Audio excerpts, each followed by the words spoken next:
Welcome back friends. Last class में अगर आपने देखा होगा तो हमने एक प्रॉब्लम सॉल्व किया था to find the current the circuit using superposition theorem. लेकिन उस केस में हमने कंसिडर किया था सिर्फ इंडिपेंडेंट सोर्सेस। इंडिपेंडेंट सोर्स का मतलब है कि लाइक दिस, इस तरह से वोल्टेज सोर्स ही कंसिडर किया था या अ करंट सोर्स जिसकी एक कांस्टेंट वैल्यू, इसकी वैल्यू किसी पर डिपेंड नहीं रहती है। लेकिन आज हम एक और प्रॉब्लम सॉल्व करेंगे जिसमें हम कंसिडर करेंगे एक डिपेंडेंट सोर्स को। अगर आप देखें सर्किट में आपको एक डिपेंडेंट सोर्स दिखाई दे रहा हो जिसकी वैल्यू लिखी है हमने 2i।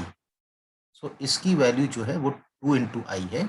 और ये आई क्या है? आई इज नथिंग बट ये करंट जो फ्लो कर रहा है 20 ओम रजिस्टर में, वो है आई। तो ये करंट की वैल्यू अगर चेंज होगी तो ये आई की वैल्यू चेंज होगी आपकी।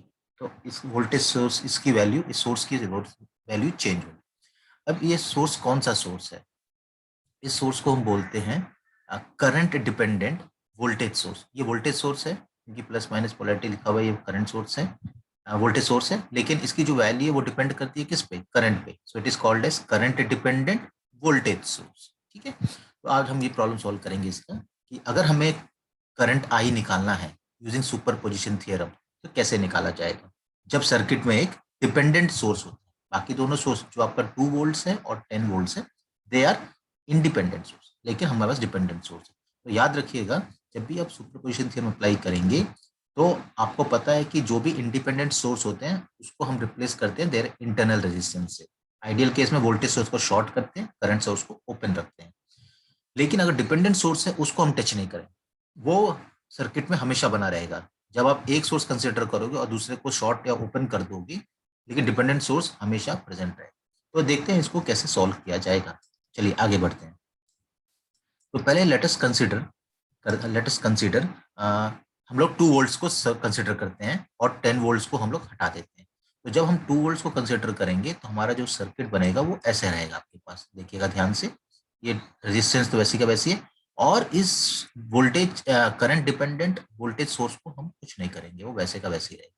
लेकिन जो 10 वोल्ट सोर्स है, अगर आप ध्यान से देखिए, वो आइडियल वोल्टेज सोर्स है, तो उसको हम शॉर्ट कर देंगे क्योंकि इसका रेजिस्टेंस नहीं दिया हुआ है, तो it is assume to be zero. और उसके पैरेलल में एक 5 ओम का रेजिस्टेंस बना हुआ। सो ये सर्किट बन गया मेरा क्या, जब हमने सिर्फ 2 वोल्ट्स को कंसिडर किया है, एज्यूमिंग 10 वोल्ट्स शॉर्ट सर्किट। तो ये वोल्टेज सोर्स का पोलैरिटीज है, ये 2 इंटू आई, लेट अस से, अब इसको मैं आई डैश मान लेता हूँ। क्योंकि आई क्या था? आई जो करंट था 20 ओम्स में, कब कब जब 2 वोल्ट और 10 वोल्ट दोनों प्रेजेंट। जब मैं सिर्फ 2 वोल्ट को कंसिडर करूंगा तो मैं मान लूंगा कि ये करंट जो है वो आई डैश, ठीक है, और शॉर्ट हो गया और ये 5 ओम्स। अब हमारा जॉब क्या है? हमारा जॉब है to find the value of I dash. तो अगर आप ध्यान से देखिएगा तो आप इसमें अप्लाई कर सकते हैं किरचॉफ्स वोल्टेज लॉ। ठीक है, इस लूप में अप्लाई कीजिए किरचॉफ्स वोल्टेज लॉ। इस रेजिस्टेंस की कोई वैल्यू नहीं रहेगी क्योंकि ये पैरेलल में है, ये शॉर्ट सर्किट है, ये पैरेलल है तो ये कट ही जाएगा सर्किट। आपको पता है ना, ये रजिस्ट यह शॉर्ट सर्किट है तो ऑल द करंट जो भी फ्लो करेगा आई डैश, वो ऐसे ही फ्लो करेगा, बस current follows the minimum resistance path. इसमें कोई करंट फ्लो नहीं करेगा तो ये सर्किट का पार्ट नहीं रहेगा। अब आप इसमें केवीएल अप्लाई कर दीजिए, किरचॉफ वोल्टेज लॉ। आपको पता है करंट कितना है? आई डैश है। तो अगर हम किरचॉफ वोल्टेज लॉ अप्लाई करेंगे तो आपको पता होना चाहिए, आप जो सर्किट जो इक्वेशन बनेगा वो बनेगा आपका ये sir 2 volts 2 into I, latest से यहाँ से स्टार्ट करते हैं, 2 into I dash minus 20 into I, इसमें जो ड्रॉप होगा आई डैश हो जाएगा वो। ठीक है, और ये 2 वोल्ट्स का जो सोर्स है minus 2 volts equal to zero. देखो हमने यहाँ से यहाँ स्टार्ट किया, हम यहाँ से यहाँ जा रहे हैं। ठीक है, अब आप लोअर से हायर पोटेंशियल जाओगे तो कुछ लोग लिख सकते हैं इसको -2 इंटू आई डैश। अब इसका पोलैरिटी क्या, करंट ऐसे जा रहा है तो ये प्लस होगा, ये माइनस होगा। आप हायर से लोअर जा रहे हैं तो कुछ लोग लिखेंगे इसको +20 इंटू आई डैश। और हायर से लोअर, प्लस से माइनस आ रहे हैं क्योंकि हम लूप ऐसे कंसीडर कर रहे हैं, तो हम प्लस से माइनस जाएंगे तो हम इसको +2 लिखेंगे इक्वल टू जीरो। आप ये हमने जो पहला इक्वेशन लिखा था वो हमने लिखा था कि हम माइनस से प्लस जा रहे हैं, माइनस से प्लस जा रहे हैं तो मैं +2 लिख रहा हूँ 2 आई डैश। फिर मैं प्लस से माइनस जा रहा हूँ तो मैं -20 आई डैश लिख रहा हूँ। फिर मैं प्लस से माइनस जा रहा हूँ तो -2, कोई भी एक आप कंसिडर कर लीजिए।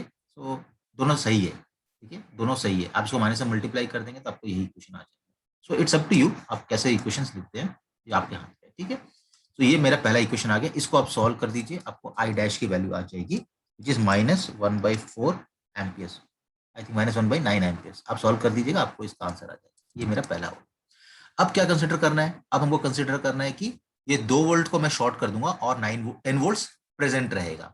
तो अगर वैसा सिचुएशन आता है तो सर्किट कैसे बनेगा हमारा, ये 2 वोल्ट्स को मैंने शॉर्ट कर दिया और ये 20 ओम्स यहाँ पर ऐसे कैसे ही है, और ये डिपेंडेंट सोर्स फिर से आ जाएगा सर्किट में।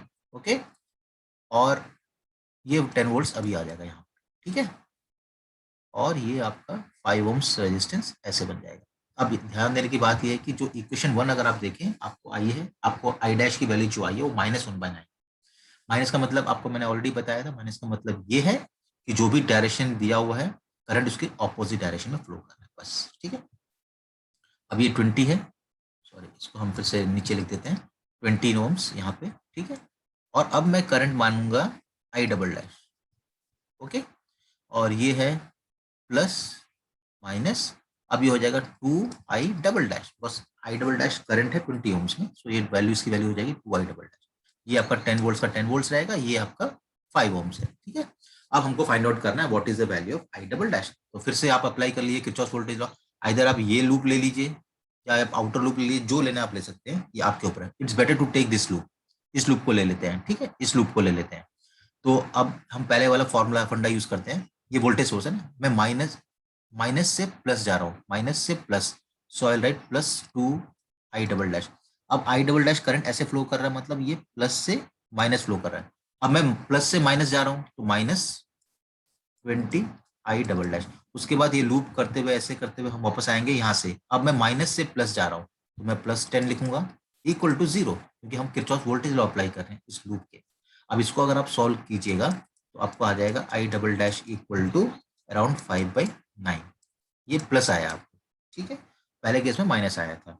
देयरफॉर हमारा मेन प्रॉब्लम क्या था, क्वेश्चन ये था कि आपको फाइंड आउट करना है what is the value of I, जो कि 20 ओम्स में था। तो हमने क्या किया, हमने इंडिविजुअली फाइंड आउट किया value of I dash because of 2 volts and I double dash because of 20 volts.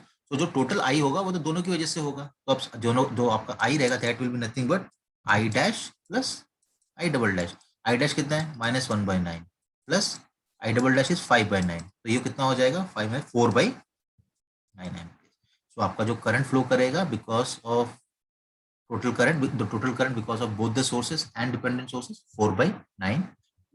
तो ये बहुत आसान सवाल था। अगर आपको इस पे और प्रॉब्लम्स चाहिए होंगे तो कृपया प्लीज मैसेज बॉक्स में लिख दीजिएगा, चैट बॉक्स में, तो मैं इसके ऊपर और प्रॉब्लम्स आपसे शेयर कर लूंगा। तो थैंक यू।